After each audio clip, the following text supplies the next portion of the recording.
Amém. Ainda de pé, irmãos, eu gostaria que você abrisse a sua Bíblia no livro de Ezequiel, capítulo 37. Nós estaremos falando de algo muito interessante sobre as nossas vidas, que é Deus, o centro da minha vida. Deus, o centro da minha vida. Ezequiel, capítulo 37, o versículo 1 ao 6.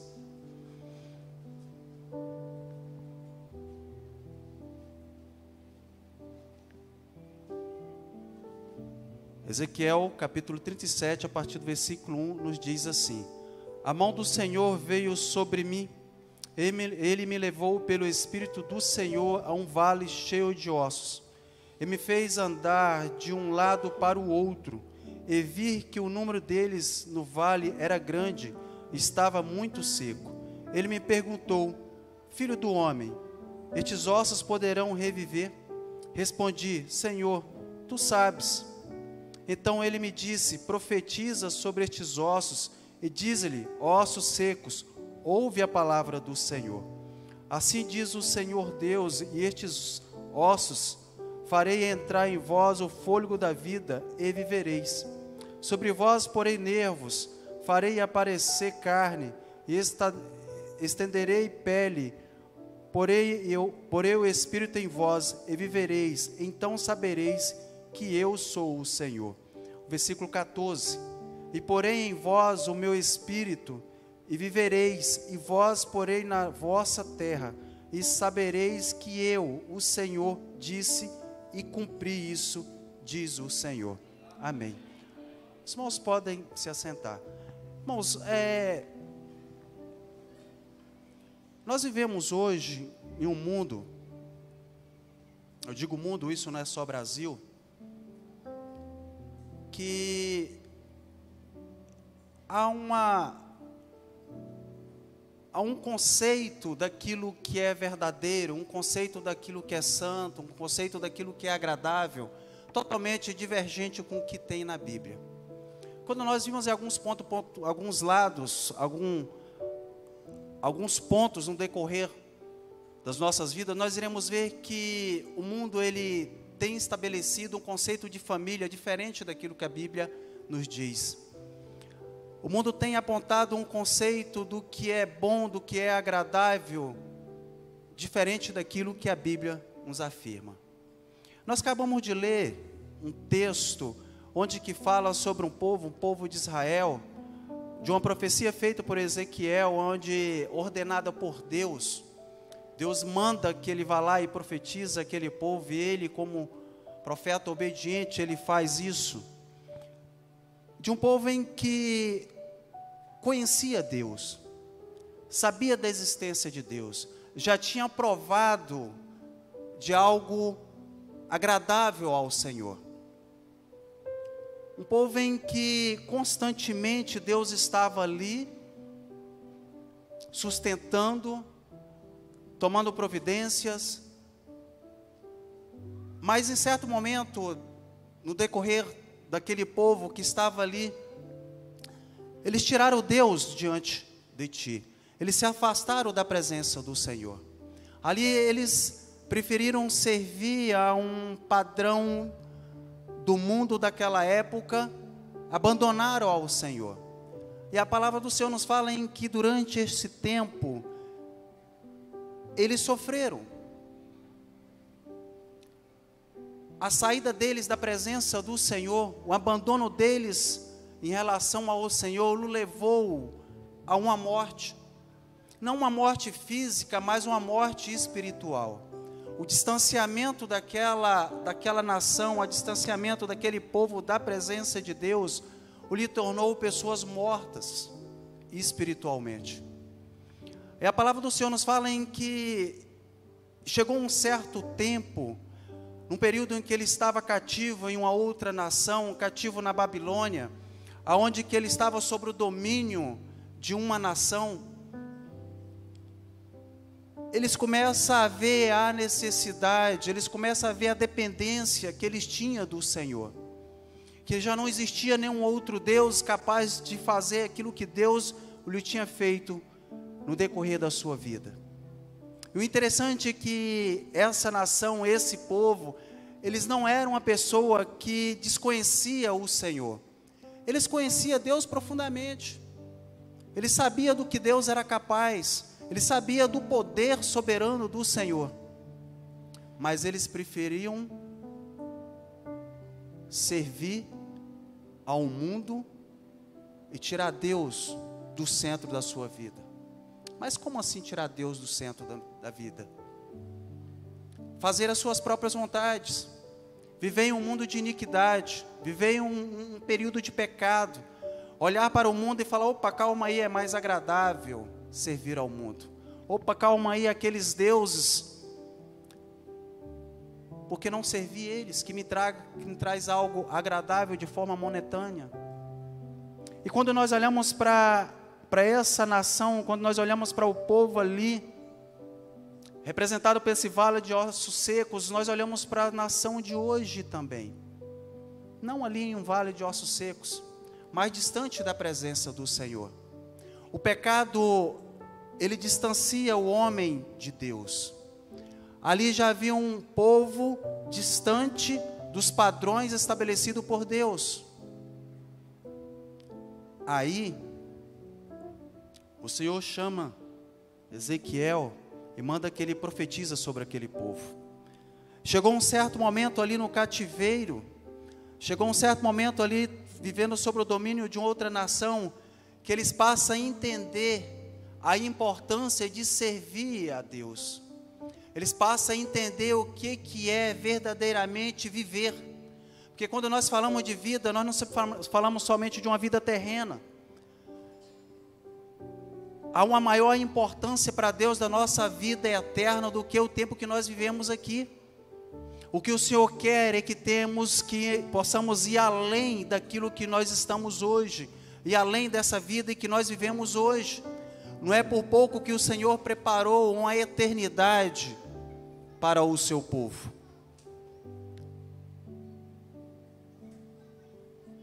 O que o Senhor fala com Ezequiel para profetizar para aquele povo, demonstrar o que eles estavam, qual era o posicionamento que eles estavam. Quando o Senhor demonstra que ali eles estavam em um vale, e alguns estudiosos interpretam o vale como um período de aprendizagem, porque um vale diferente do deserto é algo bonito. Um vale não é feio. Se os irmãos for pesquisar o que é vale, os irmãos vão ver algo entre duas montanhas com quantidade verde, algo bonito pela natureza. Ou vai ver aqui no Parente chama de baixão, né? Ou um baixão totalmente verde, às margens de um rio. Isso que é um vale. Mas ali o Senhor chama Ezequiel e fala: olha, fala para que esse povo que ele está em um local aparentemente bonito, se fôssemos pensar nos nossos dias, mas eles estão mortos.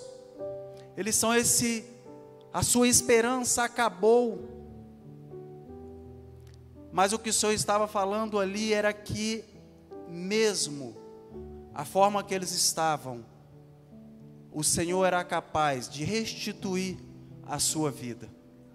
Se formos ler mais toda a história do Vale de Ossos Secos, nós iremos ver o Senhor falando que além da vida Ele iria dar a terra prometida. Nós iremos ver o Senhor falando de promessas.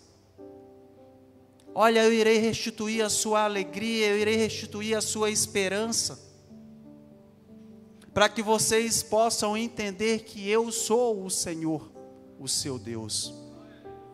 Nós iremos ouvir o Senhor em um sentido figurado falando: olha, Ezequiel, fala para esse povo, profetiza sobre esse vale, que eu irei juntar os seus ossos, irei colocar nervos, irei estender pele.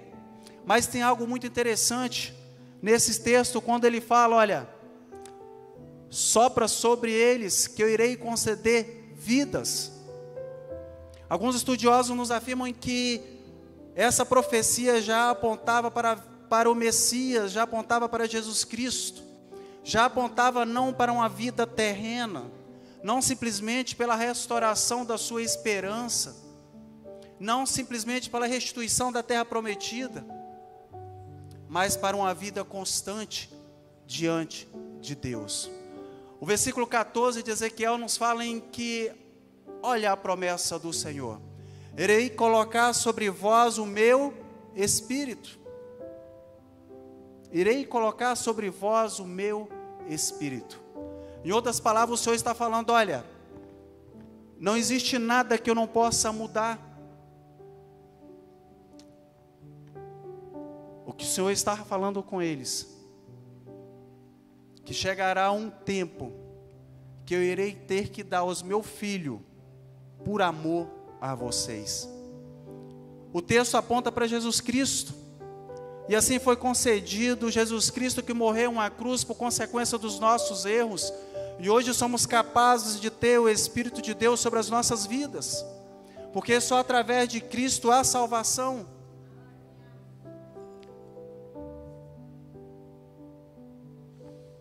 O texto nos fala que aquele povo ali vivia triste, vivia sem esperança, já fazia muito tempo cativo, sob a ordem de um rei. Mas o Senhor fala que o Senhor iria resgatar a sua esperança.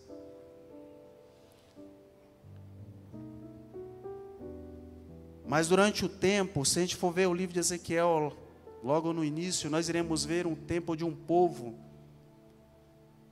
afastado da presença de Deus.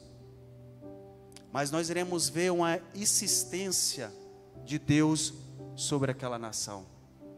Sabe de algo interessante, irmãos? Deus nunca desiste de nós.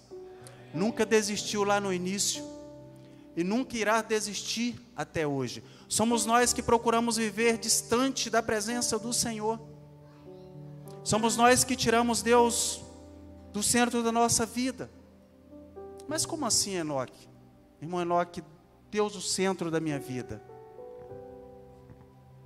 Nós iniciamos esse trabalho, nós iniciamos essa mensagem, falando uma oração pessoal, pedindo que Deus falasse aos nossos corações através da palavra.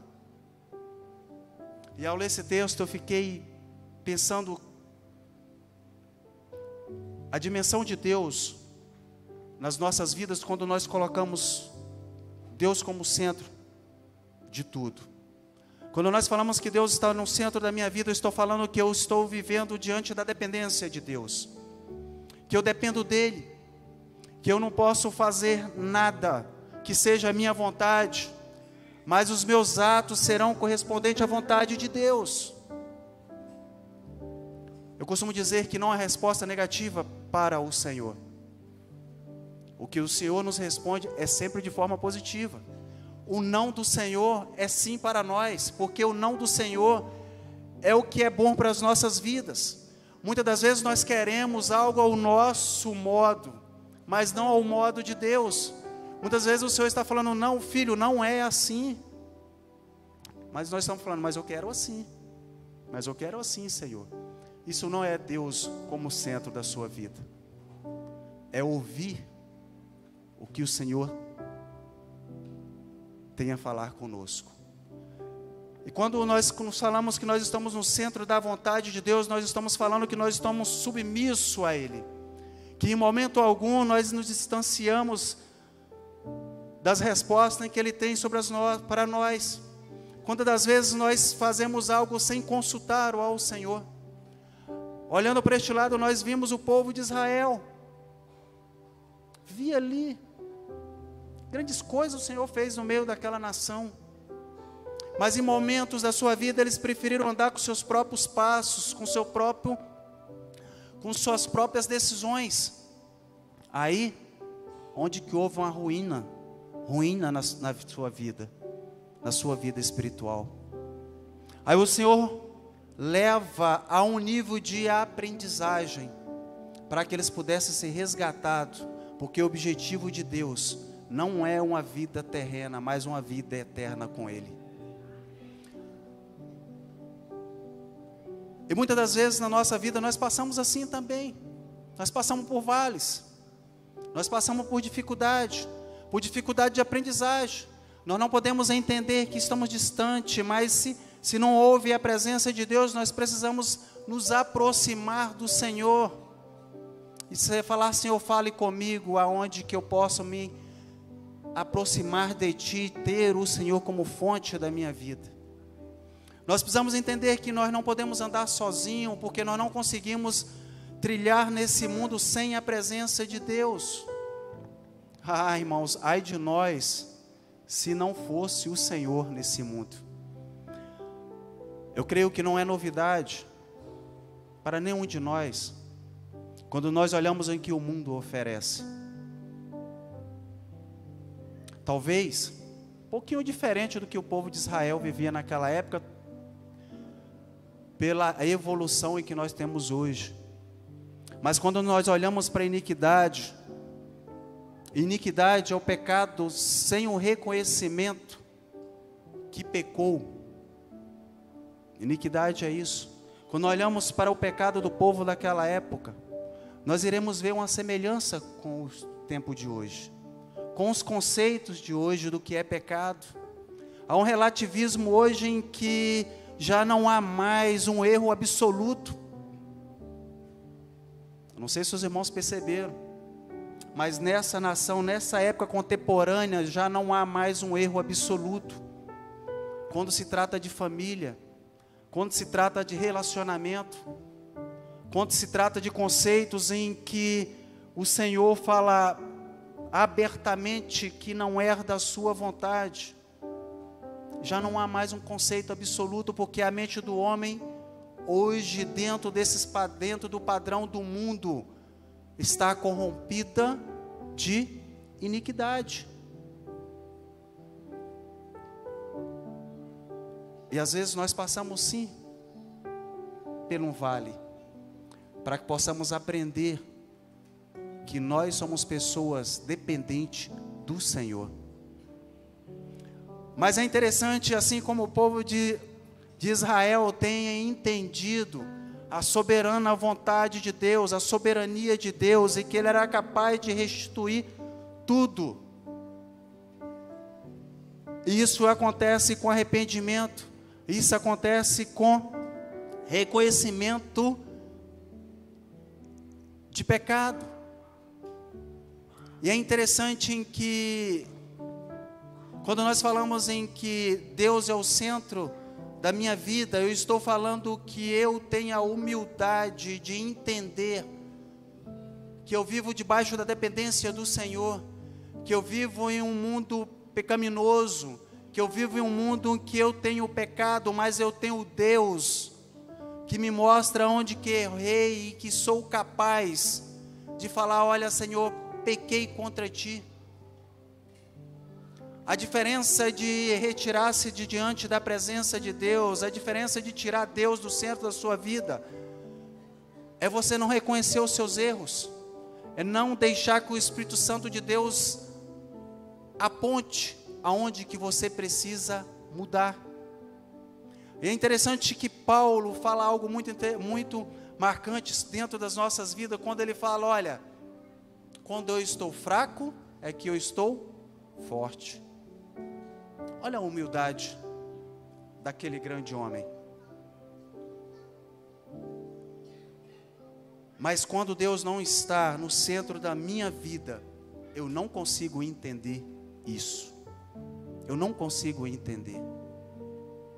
Eu consigo entender a visão do mundo, mas não consigo entender a visão de Deus. Mas nós temos um exemplo muito marcante e que me chama muita atenção na Bíblia, de um grande homem que tinha Deus como centro da sua vida. Há algo muito semelhante ali com Ezequiel.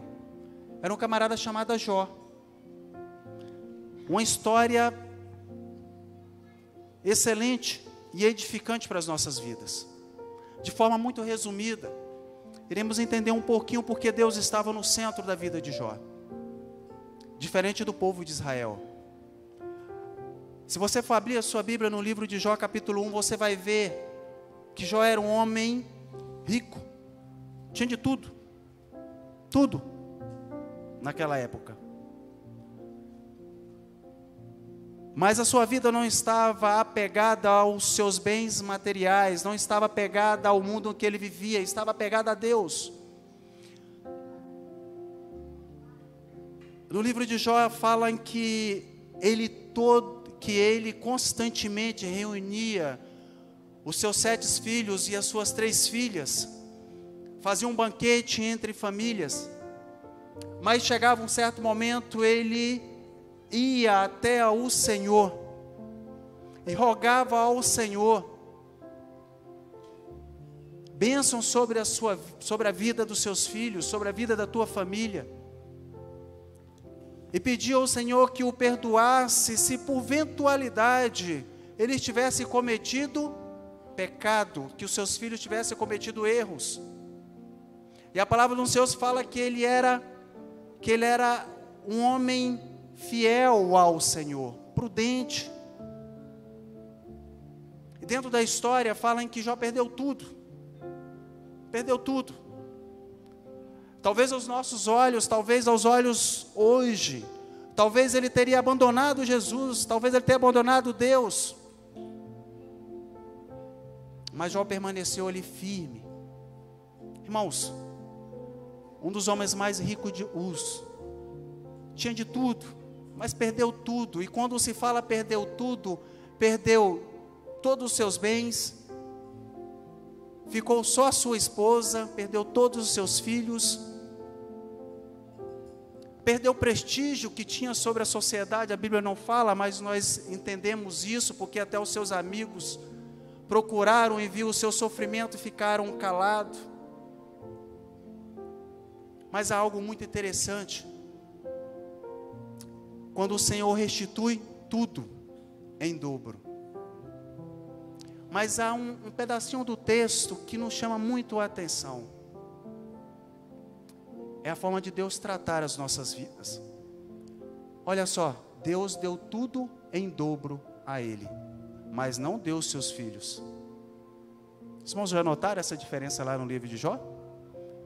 Deus deu todos os seus bens materiais em dobro.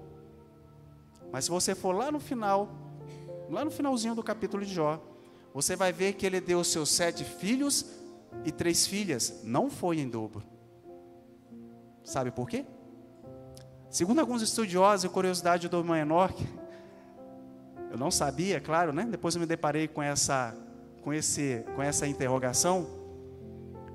Deus não trata pessoas como bens materiais.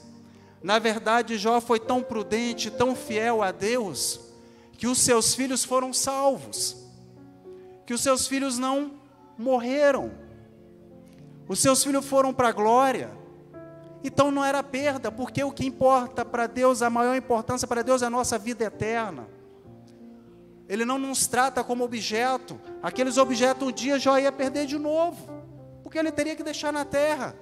Mas os seus filhos, sobre a sua responsabilidade, ele conseguiu converter os seus filhos pela sua prudência, pela sua devoção a Deus.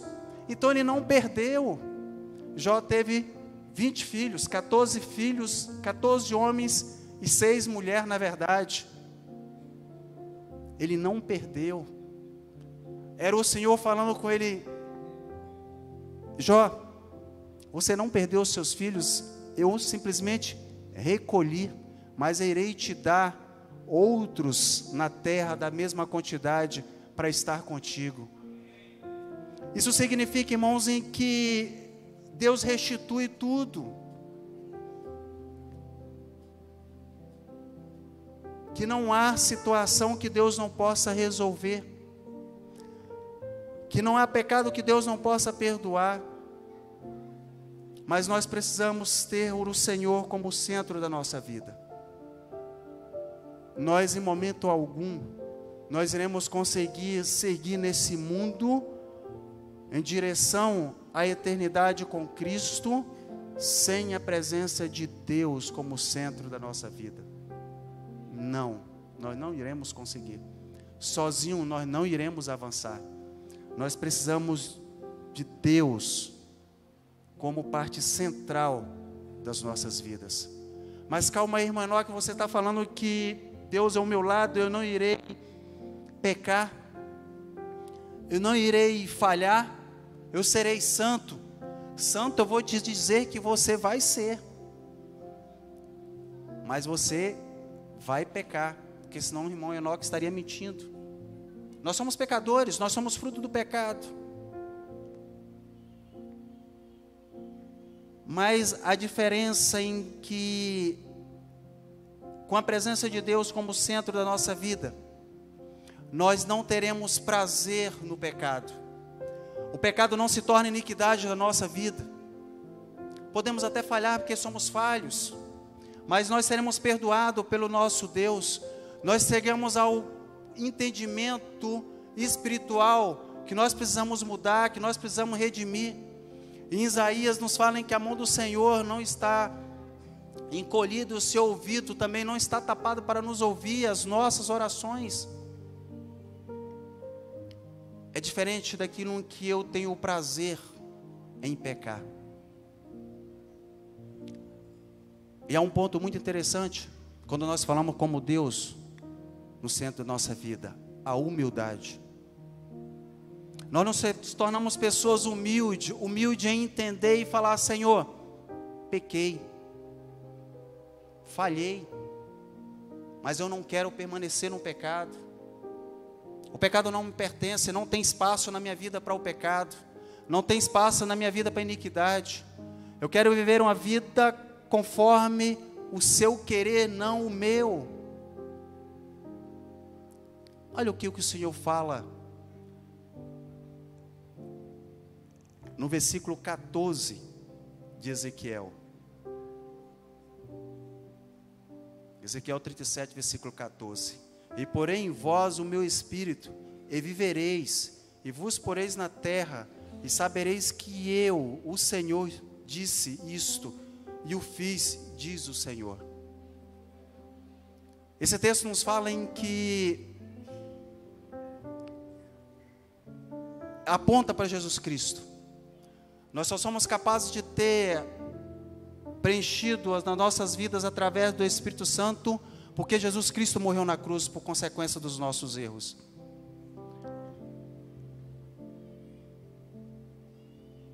E a ação do Espírito Santo é justamente não nos deixar só. E a ação do Espírito Santo é justamente de nos apontar aonde que precisamos mudar. A ação do Espírito Santo é de nos moldar espiritualmente. O Senhor está falando: eu colocarei o meu Espírito sobre vós. Irmãos, olha a dimensão disso. Eu colocarei o meu Espírito sobre vós. Talvez o povo de Israel não estava nem entendendo o que estava acontecendo ali, mas o Senhor já estava provendo, o Senhor já estava tomando providência para que eles conseguissem viver nesse mundo diante da vontade dEle, sem angústia. E o Senhor faz promessas ao povo de Israel: te colocarei na terra prometida. Isso logo à frente no texto ele se cumpre. E o Senhor nunca deixou de fazer promessas para mim e para você. E uma das promessas do Senhor sobre as nossas vidas é de vivermos eternamente com Ele. Mas essa promessa ela nos condiciona de sermos humildes e entendermos que nós não iremos chegar lá se não colocarmos Deus como centro da nossa vida. Não há esforço nesse mundo pelo homem que te leva à salvação que não seja Jesus Cristo.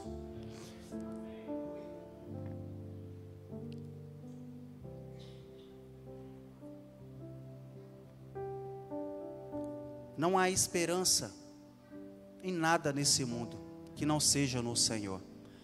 Nós podemos até ter as riquezas, nós podemos até ter uma vida confortável assim como Jó. E não é errado, viu, irmãos?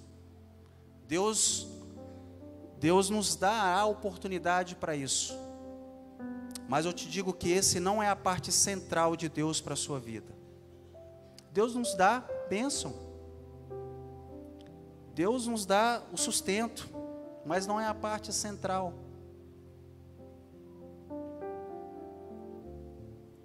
Mas Deus também nos ensina. Deus nos corrige, assim como corrigiu o povo de Israel. E é interessante em que, quando nós lemos esse texto, podemos ficar até assombrado com a sua narrativa, com a sua figura de linguagem. Mas quando nós olhamos para a resposta de Deus, lá no final do texto, Deus falando: olha, eu irei restituir a tua esperança, eu irei te dar vida. Sabe daquele filho rebelde, que às vezes nós precisamos de dar uns tapinha, né? Fazer chorar? Foi assim com o irmão Enoque, creio que também não seja diferente com os filhos de vocês. Às vezes os nossos pais nos fazem chorar, nem que seja com a palavra ou com a taca, mas nos faz chorar. Eu não vou cair na bobeira de perguntar aqui quem nunca chorou sobre a exortação do seu pai ou sobre o cipó, né? Que eu sei que quase todo mundo vai levantar a mão. Mas quando nós olhamos para esse fato, nos leva a pensar isso. Porque nós fazemos isso, nós que somos pais, nós fazemos isso pelo amor que temos os nossos filhos. E o Senhor nos chama de filhos. E o objetivo de Deus é vivermos com Ele na eternidade. Mas para que chegue lá, Ele precisa nos corrigir, Ele precisa de trabalhar as nossas vidas, Ele precisa nos moldar. Mas em todo momento o Senhor está falando: olha, minha mão não está amarrada, minha mão não está segura, para que eu não possa curar. O meu ouvido não está tapado para que eu não possa ouvir os seus clamores. Não, o Senhor está sempre aberto a nos ouvir. O Senhor está sempre presente ali. Mas há algo que às vezes nós esquecemos. O Senhor não invade as nossas vidas. O inimigo sim. Mas o Senhor não invade. Ele não chega invadindo você. Ele não chega lá: opa, irmão Enoque, opa, filho, esse coração teu aí, ó, vou entrar. Sem que você convide, para que ele entre e faça a morada. Mas o inimigo não. O inimigo, ele precisa só de uma brechinha. E o texto que nos leva a entender que essa brechinha leva à morte. E não é somente morte física, mas morte espiritual.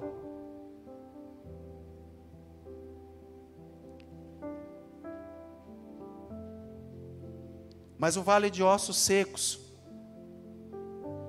ele nos traz como aprendizagem.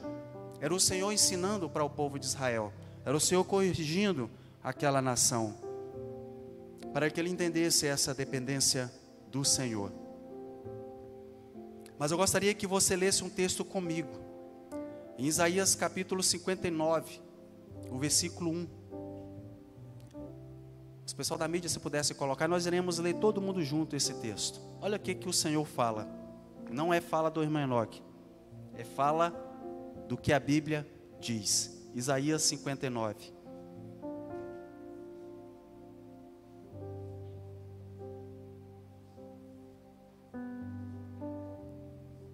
Versículo 1.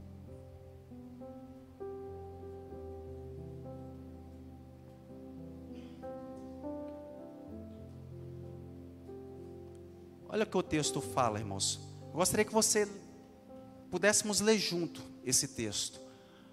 Vejam, o braço do Senhor não está encolhido que não possa salvar.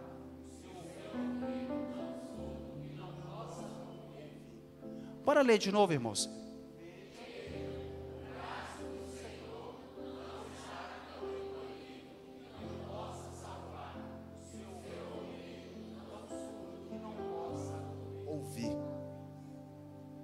Olha o que o Senhor nos fala. Olha o que Ele está disponível para nós. Não há dimensão de problema, de situações que o Senhor não possa resolver. Não há. Imagina se que chegasse ao ponto do Senhor falasse: olha, povo de Israel, vocês estão aí, vocês estão passando por essa situação, se vira. Vocês que provocaram isso aí.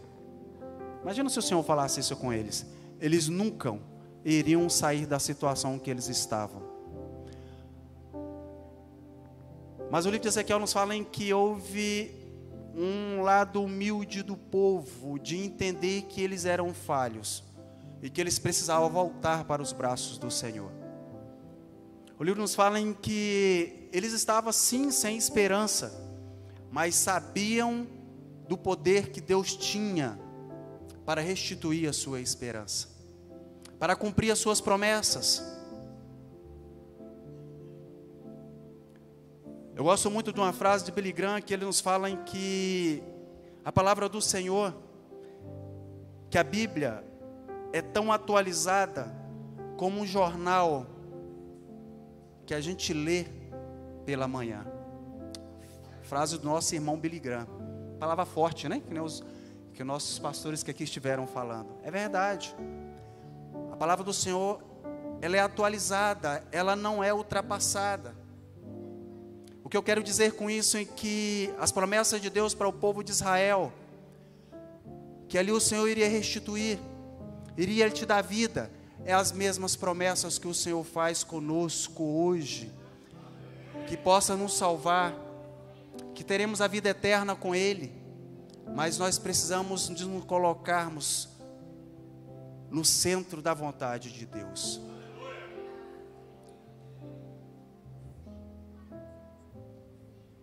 E eu gostaria que você, essa noite, você pensasse nisso. Eu não sei como que você está, não sei quais são os problemas em que você passa, não sei onde que Deus está na sua vida, se Deus está no centro da sua vida. Eu não sei se há dimensões de problemas em que você tenha e que talvez tenha te tirado essa esperança. Mas uma coisa eu posso te dizer com toda a certeza: não há dimensão de problema, não há dimensão de qualquer situação que Deus não seja capaz de restaurar. Não há. Talvez aos nossos olhos, talvez aos olhos humanos, o que aconteceu no passado era impossível ser restituído. Mais à frente, irmãos, nós iremos ver esse povo, essa nação, uma terra prometida, uma terra que tinha abundância. Mais à frente um pouquinho, surge o Messias Jesus Cristo, que conduz salvação, que conduz ali a vida eterna, que morre por consequência dos pecados daquela nação e dos nossos pecados. Uma coisa é certa: Deus nunca esquece de nós. E uma das promessas do Senhor é que Ele quer nos salvar. Que ao sairmos desse mundo, que vivemos um período muito curto, se não me foge a memória, a perspectiva de vida no Brasil, ela é muito pequena. Mas o que o Senhor nos oferece é a vida eterna. Talvez podemos até imaginar que nós não iremos conseguir, pela dimensão dos nossos erros, pela dimensão dos nossos pecados. Mas tem um fato muito interessante em que a Bíblia estabelece, que é lá na crucificação de Jesus Cristo. Tem algo que chama muito a nossa atenção quando ali o Senhor é crucificado entre dois ladrões.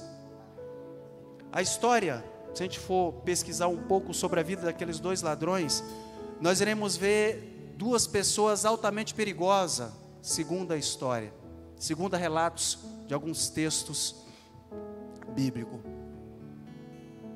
E ali estava um do lado do Senhor, no momento mais angustiante da sua vida. Talvez ele poderia até pensar, pela dimensão dos meus erros, pela dimensão dos meus pecados, eu não irei conseguir chegar ao paraíso que é preparado para esse homem, onde ele vai estar. Mas há uma frase que nos chama muita atenção quando ele fala: Senhor, lembra-te de mim quando tu entrares no paraíso. E qual foi a resposta de Jesus para ele? Hoje mesmo tu estarás comigo no paraíso. Era a promessa de Deus se cumprindo sobre a vida daquele homem. Um homem olhado para a sociedade como um homem perverso. Um homem olhado para a sociedade que muitos queriam a tua morte. Aí vem o Senhor com o teu amor, a tua misericórdia, e fala: não, filho meu, você vai estar comigo sim no paraíso. Mas ali houve humildade, houve arrependimento, e houve uma vida ali, talvez poucos minutos, mas de grande expressão de amor a Deus. O que eu quero dizer com isso aqui: não há pecado, não há situação que Deus não possa resolver na minha e na sua vida. Só bastamos crer, só bastamos colocar Deus como centro da nossa vida. Que as palavras do Senhor, ela não vem para nós para o mal, mas ela vem para o bem. Talvez até os nossos olhos, talvez até de forma perspectiva do nosso ego, do nosso querer, talvez achamos que não é agradável para nós, mas para o propósito de Deus tem algo além daquilo que nós pensamos. E nessa noite eu gostaria que você pensasse nisso. Eu não sei como que está a sua vida, eu não sei como que Deus está, qual o posicionamento de Deus na sua vida, mas eu gostaria que você refletisse nisso.